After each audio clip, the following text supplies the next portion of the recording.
Hello YouTube family. Oh my gosh. It has been so long since I have did a video. Well, I guess not extremely long, but it's been long since I've did a video. And the last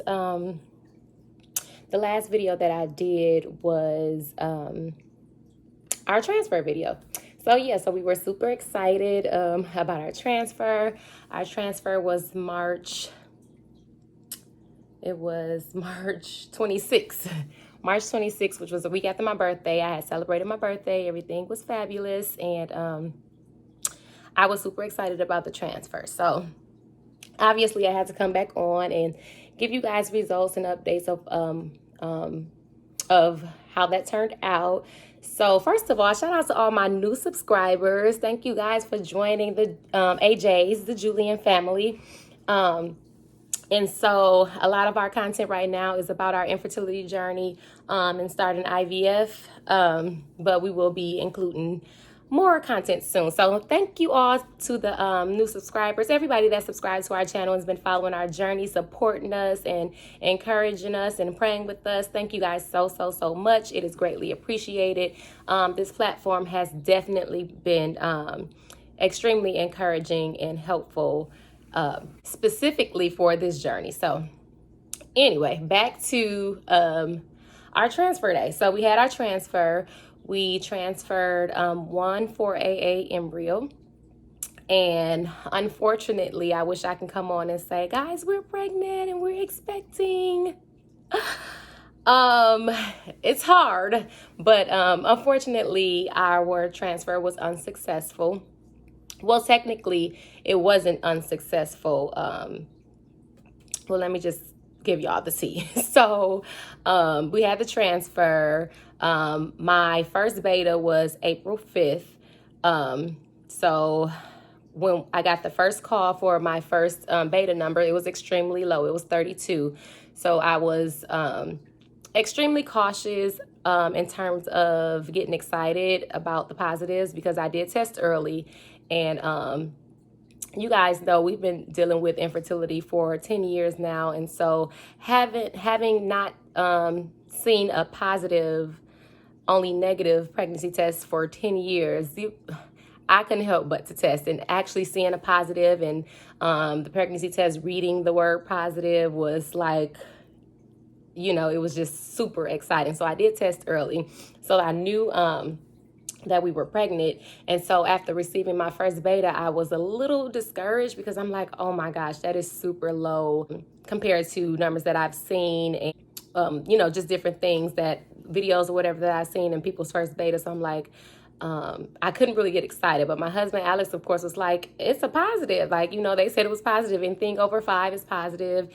And then too, our nurse was telling us that the first number, you know, sometimes people start out low as long as it trend appropriately, you know, as long as it double, you know, it could be good. So we just, you know, keep watching it or whatever. So I went for my second beta. It did double. However, it was extremely low still. It was only 79, I think, or 76, something like that. And so, but it did double. So, of course, they were optimistic. And so I began to try to get optimistic, but in the back of my mind, I'm like, it's still so low. But I just kept telling myself, no, you're pregnant. We're pregnant. It's all good. You know, this is it. Baby Jae is on the way. And so I had to go back for a third beta because they were low. They did want to continue to watch them to make sure that they progressed. So once again, it doubled. And we were in the hundreds. It was one, I forgot what it was. It was one something, but it doubled. And so we like, okay. But by that time, by the third beta, we were hoping that it would have, you know, kind of went up a little more or whatnot, and which it didn't. It was, it doubled, but just, you know, just a little over doubling, nothing, not a huge amount. And so at that point I was, you know, it's just so hard to get excited when you know the possibilities. You know, I researched different scenarios and situations, and of course on YouTube followed so many journeys and stories that, you know, I just couldn't get comfortable. And then I kind of asked myself, was I lacking faith in those moments? And I don't find it as lacking faith. I feel like I was just, looking at the reality of what the numbers were looking like and whatnot. But at the same time, I'm like, God, I know that you're a miracle worker. And if this is your time to work that miracle, I would greatly appreciate it. But, so the numbers after that, we had to go back for the fourth beta. And at that point, it increased, but it did not double. So the doctor was like, basically for us to stop the medication, because at this point I was about to hit the 5-week mark. And so she had to stop the medication or not, because it did not double. And they wanted to err on the side of caution, given I had a history of ectopic. I did have one before in my right tube. And so they took that route, and then of course I have to go back to watch the numbers, and they did start to decrease. And currently this would be week 6, and on Friday I started to feel some type of cramps, and it wasn't bad, but it was just like cramping. And then we went to a restaurant for my sister's birthday, and kind of celebrated her and everything, and I was okay. And then when I came home, I had a homework assignment due for my last class, and so I had to get it in because I had class Saturday morning, and I had to get it in that night. So I was up all night trying to complete that. And so Saturday morning I logged on for class and everything, because we had to do a presentation in class. And I started to feel these cramps that were like out of control.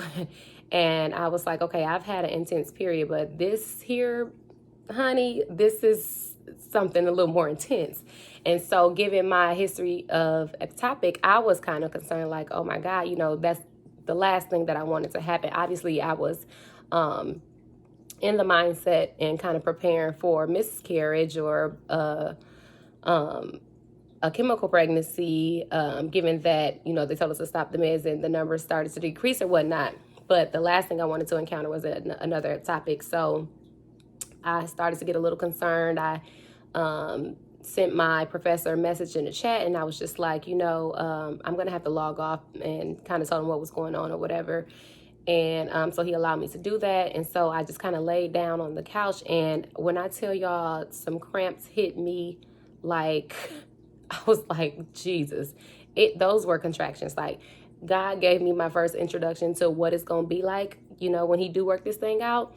And I was like, okay, thanks for the preparation, Jesus. I will be having an epidural, because I'm telling y'all, these were not normal cramps. They were contractions. Like, it hurted so bad. And it wasn't, and I knew that it wasn't the pain that I felt when I had ectopic. So I kind of knew it wasn't that, but it was like a really, really, really intense menstrual. Like, it was really intense cramping.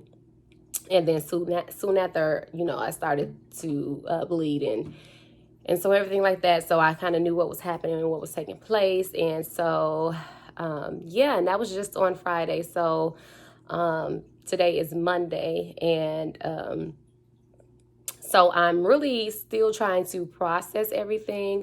I'm not down, and I'm not discouraged, because going into IVF, I realized that there's a possibility that, we wouldn't, it may not be successful the first time. However, I would have probably preferred that it was just negative from the jump, that instead of having to go through, that whole part. But that's the path that God designed for me. So I'm going to take it as a grain of salt. So I'm not discouraged. I'm not down. I do have my moments. Obviously, a miscarriage is not easy, and it's so many different emotions attached to them. So I do have my moments. Thankfully, my husband is there in those moments, and I can kind of not take that out on everybody else, but just have that moment with him when I need to break down or what have you. But he's extremely encouraged and ready to continue on after, when we can. So we're okay. We are still on the journey. We had our first experience, our second angel baby, because we did have a ectopic in 2011. So this will be our second angel baby. But after this process of, everything with the miscarriage, we do plan on moving forward and doing another cycle. I don't know when. I do want to, really get a chance to process and settle in and, get my mental together and everything to be prepared to go into it again. But God is faithful. I'm not questioning him and saying why this happened and this, that, and the third. I'm not doing any of that because I know, one, God is faithful. Two, I know that he's able. So I've often said, even if he don't do it, I know that he's able to do it. And that, yet again, he proved to me. And sometimes I feel personally that God will place us in situations where it's like, okay, if I don't give you what you want, or if I don't work it out how you want it to work out, or in the timing that you want it to work out, do you still trust me? Do you still love me? Will you still serve me? And so I just feel like he gave me a glimpse of, look, yes, I can do it. But if I don't, what is your response? And so my response is, God, I still love you. I still trust you. I'm still on the journey. Baby Jae won't be here in 2021, but Baby Jae is still going to be on the way, and that we're claiming for sure. So I just had to come back on and definitely share with you guys. You can't obviously start the journey and then just say, you know what, I'm good on letting people know what's going on. So, and the support has been amazing. Thanks for all the comments and encouragement. And to everybody I had a lot of comments from individuals saying that they're preparing for their transfer. Some of them are this month. Some of them, I believe, possibly could have happened because some of the comments were from a couple weeks ago. And so I am praying for you and with you. And I'm just saying, listen, trust God and believe God. And if it doesn't work out in your favor this time, don't give up. So we are in this together. Those of you who are still in the wait, those of you who have had your rainbow babies, we are still in this together. And this week is National Infertility Awareness Week. So I wish that we could have had a positive outcome to share during this week, but unfortunately, this is the part of the story that is to be shared this week. Our story is still being written. And I'm confident in the story because I know not only is it helping me because it's encouraging me to continue to have faith in God and strengthening my faith and relationship with him. But it also can be an encouragement to someone else to know, listen, you don't have to be defeated. You don't have to give up. You don't have to feel down. Sunday I went to church and I was just thanking God. I wasn't sad. I had a release. I was, crying and worshiping God, but it wasn't a sad worship. It wasn't a angry and mad. I was thanking God because you allowed me this experience. You allowed me this journey. And I'm still thanking him in advance because I know what he promised us and what he's going to do for us. So guys, that is it. I just wanted to share that we are still on the journey. Like I said, we are not giving up. We are not being defeated. We're going to take some time and kind of just process. And, I'm still in the process of going through this situation. So, and then that was another thing. I think the hardest part for me during this process was I think I kind of prepared for, I researched the process of things concerning IVF and what to expect and what might happen to this, that, and the third. And I kind of prepare for, if it's negative, how, just remain focused and keep moving. But I don't think I really prepared myself for what if it's positive and then you miscarry and, that whole part. So, but that's a part of the journey as well. And so one thing I do know that God is a keeper. He has kept my mind. He has kept my emotions together. When I need to release them, I release them. And other than that, I continue on. I go to work. I go to church. I do what I need to do because it does not stop there. So I just want to share where we are, what has transpired. Our first cycle was not successful. This next cycle, we're deciding, how we want to move and what we want to do. And I will absolutely keep you guys posted on that. But as I stated, 2021 may not be the year that he's here or he or she, I just named it a boy.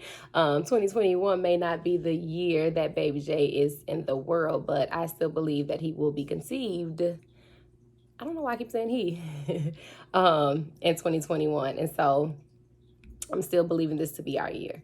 So once again, thank you all for your support, your encouragement, your acknowledgement, your prayers. I am continuing to pray for you all, and baby dust to all of you. And yeah, that is it. So I will talk to you guys later.